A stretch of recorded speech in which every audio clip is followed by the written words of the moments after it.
CUET 2025 के application form में correction कैसे करें, स्टेप बाय स्टेप करेक्शन के क्या प्रोसेस हैं, कौन सी चीजों में आप करेक्शन कर सकते हैं, कौन सी ऐसी चीजें हैं जो आप बदल सकते हैं। अब आप यहाँ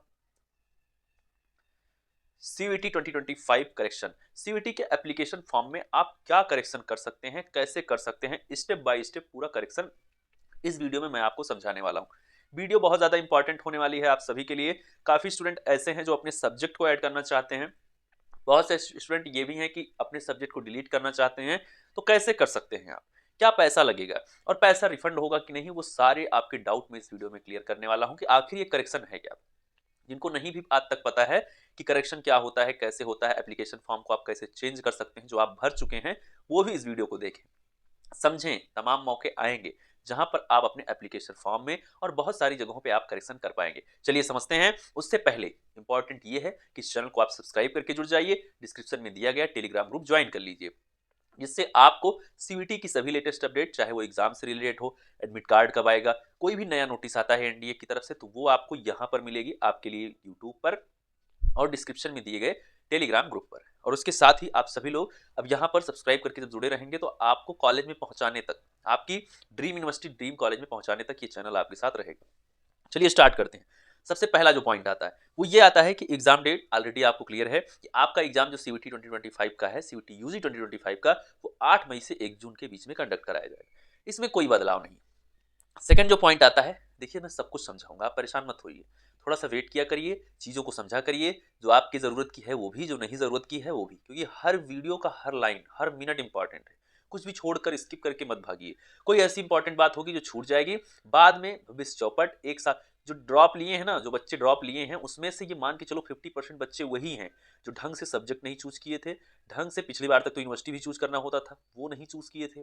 तो बहुत सारी दिक्कतें हैं कि एप्लीकेशन फॉर्म एक बहुत ही इंपॉर्टेंट स्टेप हो जाता है जो स्टूडेंट नहीं करता है और बाद में उसे भुगतना पड़ता है। चलिए डिस्कस करते हैं। क्या आता है एग्जाम। एग्जाम आप सभी का 8 मई से 1 जून के बीच में कंडक्ट कराया जाएगा।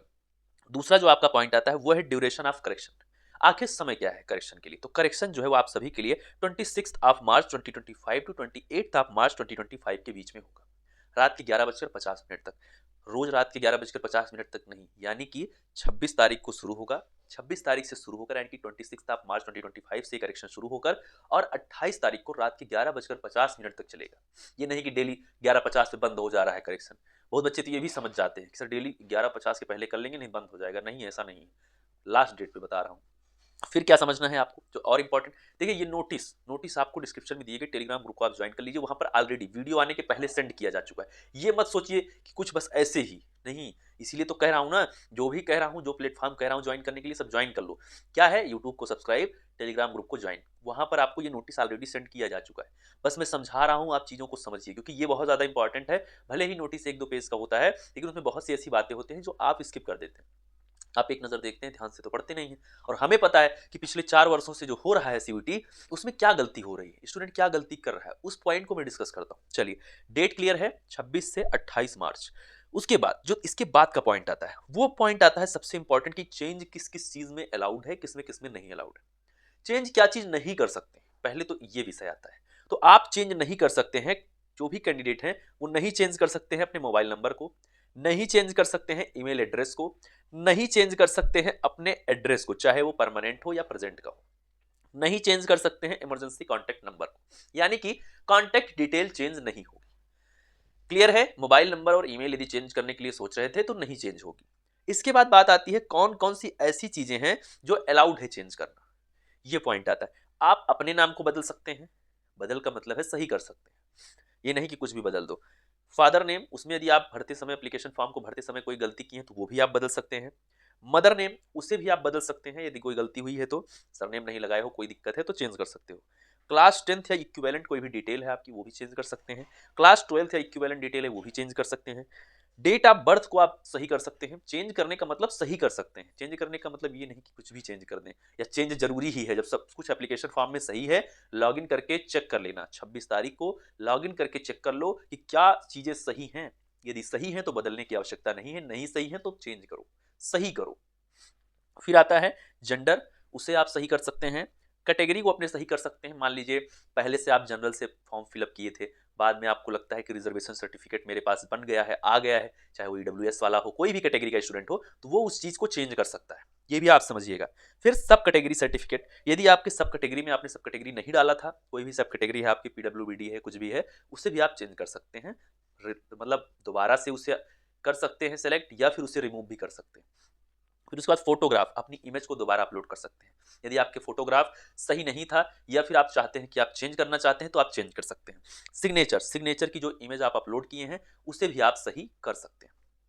फिर आता है अगला पॉइंट कि कैंडिडेट ऐसी कौन सी चीज है जिसे वो चेंज तो कर सकते हैं, shall be allowed to change examination cities, यानी कि और क्या चीज चेंज कर सकते हैं आप, एग्जामिनेशन सिटी चेंज कर सकते हैं। सिटी ऑफ एग्जामिनेशन, जिस सिटी में आपका एग्जाम होगा उस सिटी को आप चेंज कर सकते हैं।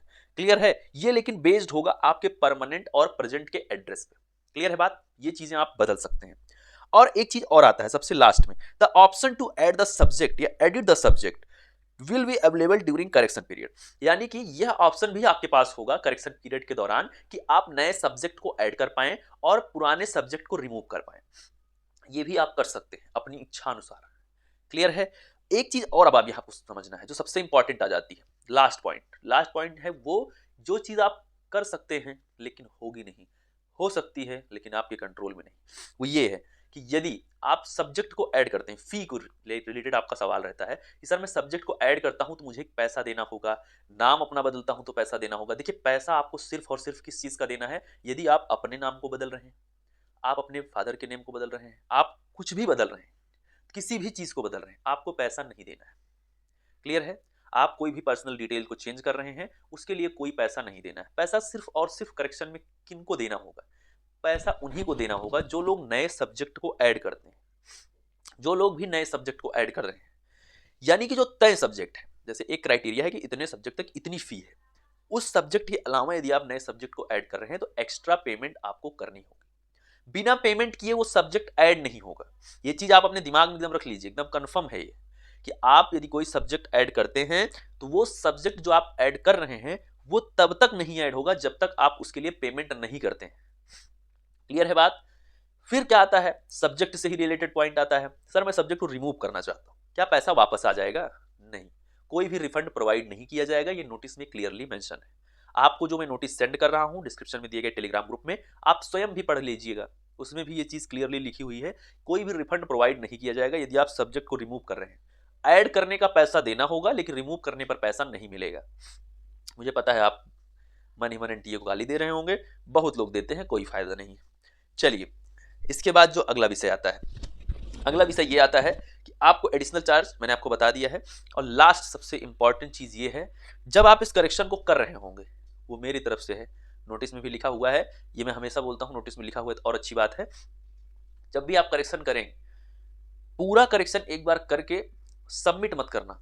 ये नहीं कि मान लो कि 4 गलतियां हैं एप्लीकेशन फॉर्म में, एक तो अपने नाम में गलती है, दूसरा ये है कि किसी और चीज में गलती है, मान लीजिए कि आपके एक तरीके से मैं कह सकता हूं कि मार्कशीट वगैरह में गलती है, थर्ड आपके सब्जेक्ट में जो है आप चेंज करना चाहते हैं, ऐड करना चाहते हैं, उसमें कोई गलती है।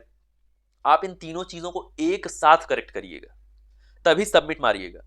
ये नहीं कि एक चीज करेक्ट किए फिर गए सबमिट मारे, फिर सोच रहे हो कि फिर अभी थोड़ी देर में उसको भी बदल दूंगा, पहले एक तो सबमिट कर दूं, नहीं।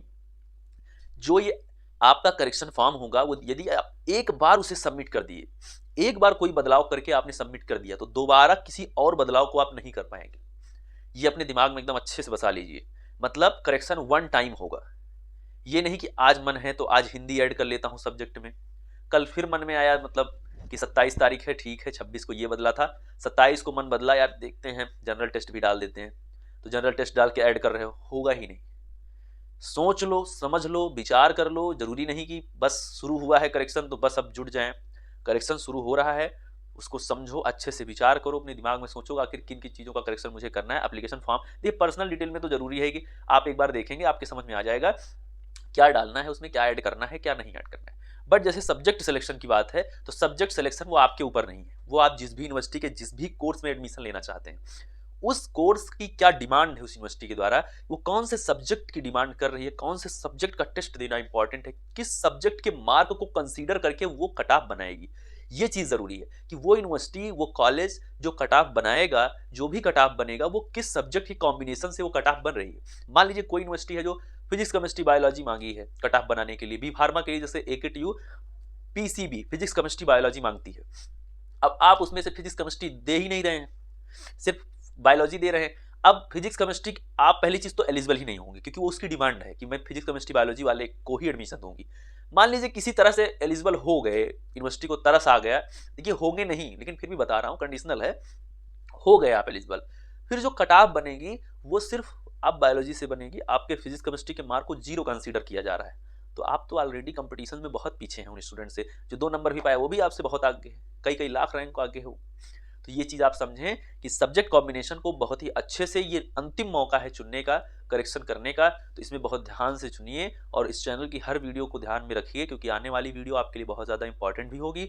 मैं वो हर बात बताऊंगा जो आपके करेक्शन के लिए इंपॉर्टेंट है, जो आपके सीयूटी यूजी के एग्जाम के लिए इंपॉर्टेंट है, जो आपको आपकी ड्रीम कॉलेज, ड्रीम यूनिवर्सिटी तक पहुंचाने के लिए इंपॉर्टेंट है। मिलते हैं नेक्स्ट वीडियो में। Thank you, love you all, नमस्कार।